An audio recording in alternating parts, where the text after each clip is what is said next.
Hitler's body was never found, and the CIA knew it. Berlin, April 30th, 1945. The war was lost. That wasn't a possibility anymore. It was a fact soaked into the burning rubble, the hollow-eyed soldiers, and the moaning streets. The Third Reich, once swollen with banners, boots, and blind devotion, had collapsed into a choking, blood-slicked tomb. The Soviet army was inside Berlin now, chewing through the city block by block, choking the capital in barbed wire and bullets. Nazi loyalists were eating rats. Civilians were hiding under floorboards, and deep beneath the wreckage, in a concrete bunker choked with stale air and delusion, Adolf Hitler was writing his own ending. Or so the story goes. The official version, the one you were taught in school, says that Hitler sat down on a couch next to his brand-new wife, Eva Braun. He placed a pistol to his head. She bit into a cyanide capsule. He pulled the trigger. Boom. Just like that, history's most monstrous villain was gone. Then his guards carried the bodies up a flight of stairs, doused them in gasoline, and lit the fire that erased him from the face of the earth. Sounds neat. Too neat. Because here's the problem. That's where the facts start to melt. When the Soviets stormed the bunker hours later, they found a charred crater, the lingering stink of gasoline, some blood on a couch, and the scattered pieces of two burned bodies. No ID, no confirmation, no medical exam. And when Stalin asked his men if they'd found Hitler's corpse, the answer wasn't yes. It was, "We don't know." They found bones, teeth, burnt cloth, that's it. And Stalin? He didn't believe it, not for a second. In fact, at the Potsdam Conference in July 1945, months after the supposed suicide, Stalin told Truman to his face, Hitler might have escaped. This wasn't a fringe theory. It was a head of state saying the most hunted man in modern history might still be alive. And you know what that did? It unlocked a new Cold War no one talks about. One not just about nukes and spies, but about truth and a missing corpse. Now here's where things go from suspicious to straight-up bizarre. The Soviets didn't just keep Hitler's remains. They buried and reburied them multiple times, first in Berlin, then in Magdeburg, then in secret locations known only to Soviet intelligence.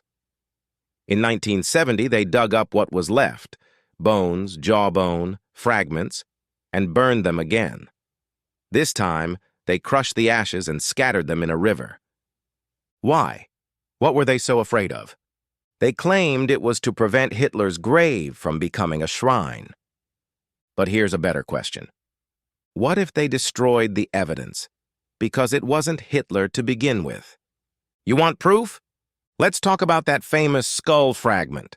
For decades, the Russians said they had a piece of Hitler's skull, a chunk with a bullet hole through it. They kept it locked in state archives under guard, treating it like sacred evidence. Then in 2009, a team of U.S. scientists was allowed to test it. DNA results came back. It wasn't male. It wasn't old enough. It wasn't Hitler. It was a woman under 40, possibly Eva Braun, possibly someone else. So the Soviets had been parading a skull fragment as proof of Hitler's suicide for over 60 years. And it turned out to be completely wrong. That wasn't just a mistake. That was the only physical proof we ever had. And now it was worthless. So what was left? Some teeth. Not even a full jaw, no full autopsy. No body photos, no footage, no medical report by Allied doctors. Nothing verifiable, just testimonies, conflicting ones, by the way, from Hitler's bunker staff. And every single one of those witnesses was either arrested, threatened, or later disappeared from public life. And while the world celebrated the death of a monster, something darker was happening behind the scenes. The CIA, or back then, the OSS, was investigating Hitler's escape. Let that sink in.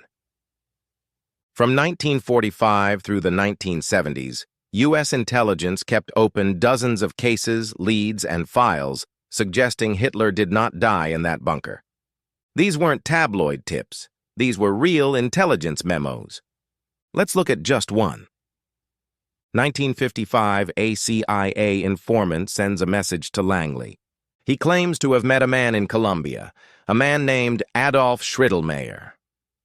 The man had a heavy German accent, strange knowledge of Berlin, an aristocratic posture, and was protected by former SS officers.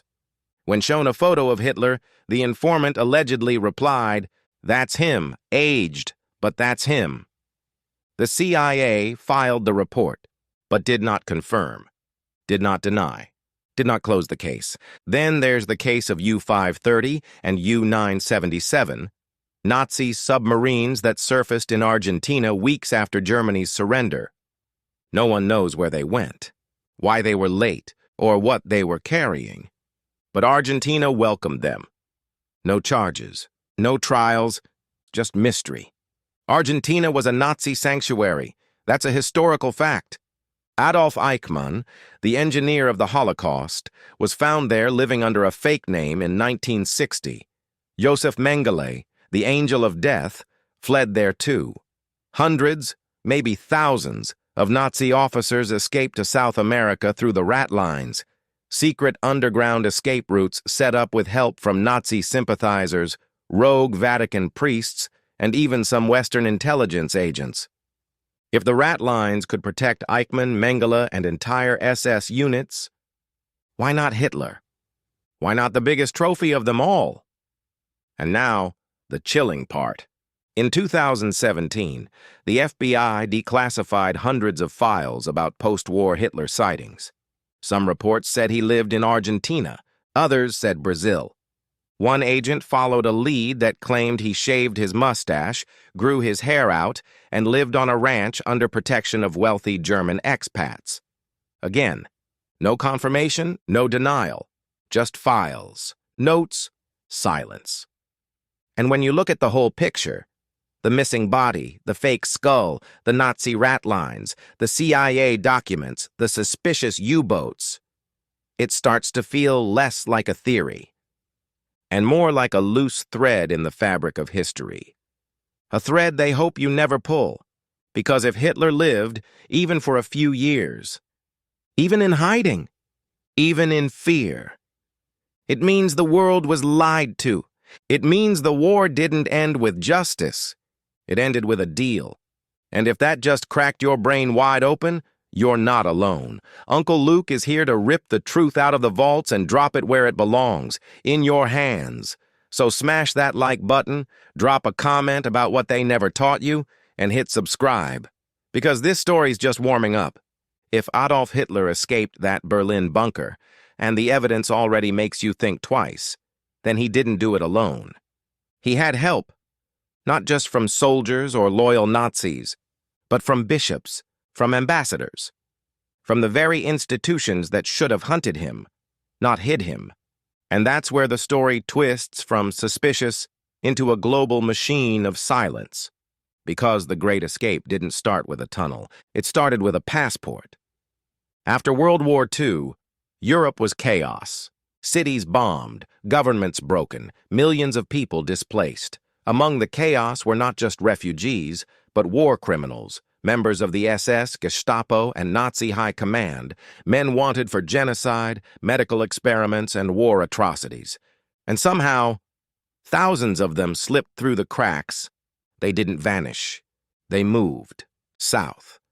Through a hidden network, the Allies later called the rat lines. Here's how it worked. A Nazi officer, let's call him Franz, would shave his head, change his name, maybe grow a mustache. He'd show up in Austria or northern Italy with forged papers. But he wasn't alone.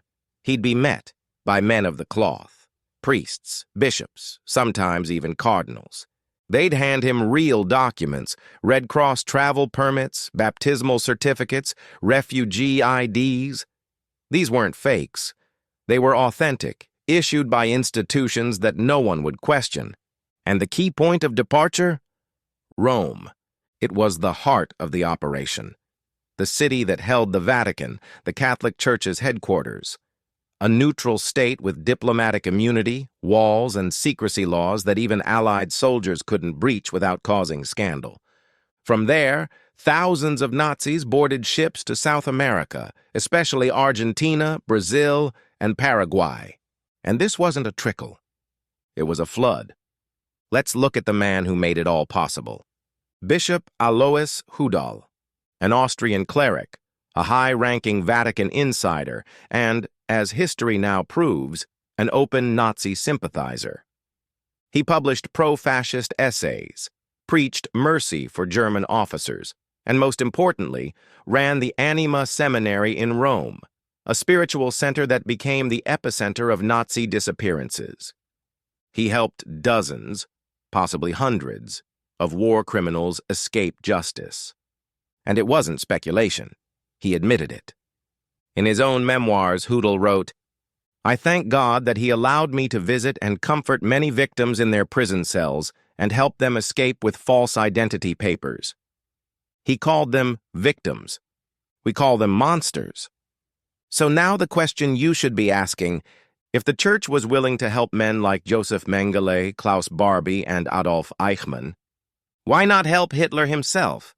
Of course, there's no paperwork that says Hudal helped Hitler. But let's look at what did happen.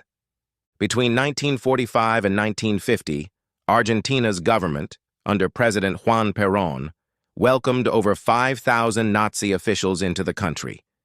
Perón was Catholic, he was pro-German, and he believed that these men could help him modernize Argentina, so he opened the doors. No questions asked, and the Nazis came, by ship, by air, by rat line. Argentina wasn't just a sanctuary, it was a rebirth.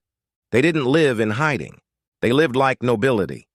Buenos Aires became a hotbed for German nationalism. Entire neighborhoods were built around European architecture. German language schools opened. Even local newspapers in the 1950s published pieces defending Hitler's legacy. Some called it the Fourth Reich in exile. And deep in Patagonia, the mountainous southern region of Argentina, the most mysterious estates appeared. Private compounds, surrounded by guards, tied to no official registry, occupied by men with military bearing and clean fingernails, locals whispered. They said one of the estates was protected by both Argentine intelligence and former SS guards.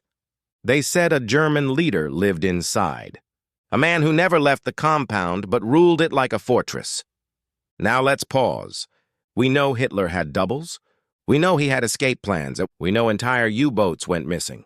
We know that Argentina accepted Nazis in the thousands. So what's crazier, believing Hitler died in a half-burnt Berlin hole, or believing the most powerful fascist on earth used the same escape network as the monsters he commanded? Here's where it gets colder. In 1947, a declassified British intelligence document warned of continued Nazi political activity in South America. They weren't just hiding. They were rebuilding. Some agents believed that remnants of the SS and Gestapo were helping train South American secret police, passing on torture techniques, interrogation skills, and surveillance methods. It wasn't just a retirement plan. It was an export of evil. And it gets darker. In 1954, a CIA informant wrote this in an internal memo. The Argentine regime has no interest in capturing former Nazis. In fact, they are protected by elements of the government. Further rumors suggest one very high-profile name is living in isolation, rumored to be Hitler himself, though this is unconfirmed. They used the words unconfirmed, not false, not debunked, unconfirmed. They left the door open, and decades later, that door has never been closed. Meanwhile, Pope Pius XII, the reigning pope during and after the war, never condemned the rat lines, never exposed them, never punished Hudal, never admitted the Church's role in the great Nazi escape. To this day, the Vatican refuses to declassify many of its World War II documents. Ask why. Ask what they're hiding. Because if Hitler passed through Rome, even for a day, the trail would lead through their walls. Now let's take a breath. You've heard the facts, the evidence, the networks, the priests, the ships, the files, the silence. You still think it's a conspiracy? Then ask this. Why did CIA investigations continue into the 1970s? Why did so many files remain sealed? Why did eyewitnesses in Argentina vanish after speaking to reporters? And why, after all these years, does no one have proof that Hitler's body was ever found? The world believes in tidy endings. We like our monsters dead and buried. But sometimes the truth doesn't come with a clean finish. Sometimes the villain walks off stage, and no one dares to pull the curtain back. In the years after World War II, while cities were rebuilding and governments were reorganizing, the newly formed CIA had a different mission: find Adolf Hitler. Or at least prove he was dead. Because they weren't sure. Not really. Sure, they told the newspapers he died in Berlin. But behind closed doors, at Langley, at Fort Meade, in the basements of Allied intelligence hubs from London to D.C., the truth was messier. There were too many whispers, too many sightings, too many inconsistencies in the death story. So they did what intelligence agencies do best. They started watching. It began with a series of Hitler survival folders, now declassified but barely understood. The earliest memos dated from 1945, just weeks after the bunker burned. They describe unconfirmed sightings of Hitler in Bavaria, Argentina, and Spain. Intercepted radio transmissions believed to be coded instructions from remaining Nazi cells. Financial transfers from German accounts into South American banks in massive unexplained amounts.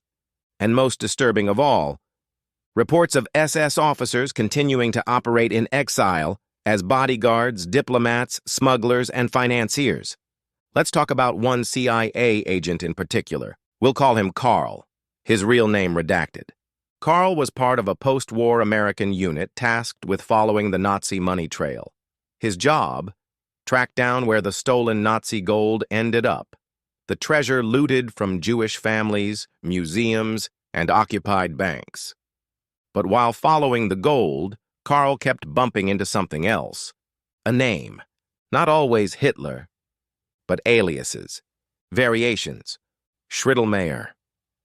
Father H., a German man posing as a monk in Patagonia. Mr. Wolf, reportedly living on a ranch in Chile under 24-hour guard. At first, Carl thought it was paranoia. But as reports stacked up and the trail of gold led to these men, he realized something terrifying. The money wasn't just hidden. It was funding something. The CIA has a file from 1952 where Carl submitted a classified briefing. In it, he stated, "It is the opinion of this office that one or more Nazi figures of significant rank, possibly including the former Führer himself, may be living in Latin America under diplomatic protection. Argentine cooperation is unlikely, suggests deeper infiltration." The memo wasn't dismissed. It was archived, marked Level 2 clearance. Then sealed, not debunked, not denied, just quietly buried. So why didn't the CIA act? Simple. Because in the years after the war, the U.S. wasn't fighting Nazis anymore. They were fighting communists. And in that new Cold War, former Nazis became assets.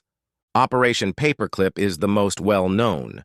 It brought Nazi scientists, many of them SS officers, into the U.S. under new names. They worked for NASA, for military contractors, and for chemical weapons divisions. We're not talking about fringe players. We're talking about men who ran concentration camps, experimented on prisoners, and helped build Hitler's war machine. The U.S. didn't prosecute them. It put them on payroll. So if that's what they did with scientists, what would they do with Hitler if he was still alive? What if his continued existence, hidden, silent, isolated, was more useful than dragging him into a courtroom? Carl wasn't the only one asking questions. In 1959, an agent stationed in Paraguay filed a suspicious report. It described an old German man living on a private estate near Hohenau, surrounded by former SS officers, protected by local law enforcement, and visited monthly by European diplomats, always under heavy secrecy. Locals referred to the compound as the Silent Farm. Inside? The man reportedly walked the gardens daily, wore gloves even in heat, and only spoke to visitors in German. When the agent tried to get closer, he was pulled from the assignment. 2 weeks later, the compound was vacated, burned, abandoned. All paperwork vanished. So here's the disturbing pattern. Hitler sightings, money transfers, Nazi compounds. Every time an agent gets close, the trail dies. Either the witnesses recant, or they disappear, or the case gets transferred and sealed. And the more you look at the files, the more it feels like the CIA wasn't just hunting ghosts. They were managing a secret. Because in 1964, almost 20 years after Hitler's death, the CIA still had active files open. They even distributed age-progressed sketches of what he might look like, with and without mustache, with weight gain, with hair loss, and beard growth. Why would they do that if they believed he was dead? Why fund a sketch of a corpse? Now let's take it even deeper. Some declassified memos reveal that the CIA received anonymous tip-offs claiming Hitler had undergone facial surgery, that he had been disguised, not as a leader but as a priest, a rancher, or even a botanist in the Chilean mountains. Others say he lost a hand. Some say he took daily injections to keep his Parkinson's at bay. But all reports agree on one thing. He was not living alone. He was protected by a network, a structure, a system that wanted him alive. Which brings us to the question the CIA never answered. Not if he lived, but why they never told us if he didn't. There's a theory, a dark one. Some believe Hitler died in Argentina, not in 1945, but years later, sometime in the 1960s, on a remote ranch surrounded by loyalists, buried in an unmarked grave, just as he planned. Because in the last days of the war, Hitler issued Operation Serpent, a rumored protocol designed to preserve the Reich even after his death. It involved destroying key files, spreading false information, activating safe houses in Latin America. We don't know if Serpent was real, but its effects are, because after the war, history split. One version stayed in textbooks, the other stayed in classified vaults. And the CIA? They were caught in the middle. Keep the public calm, or tell them that Hitler's body was never found. So here we are, 70 years later. Still no body, still no grave, still no photos. Just sealed documents, burned ranches, vanishing witnesses, and silence. And the only thing louder than silence? The question it leaves behind. What else have they hidden? And who else never died?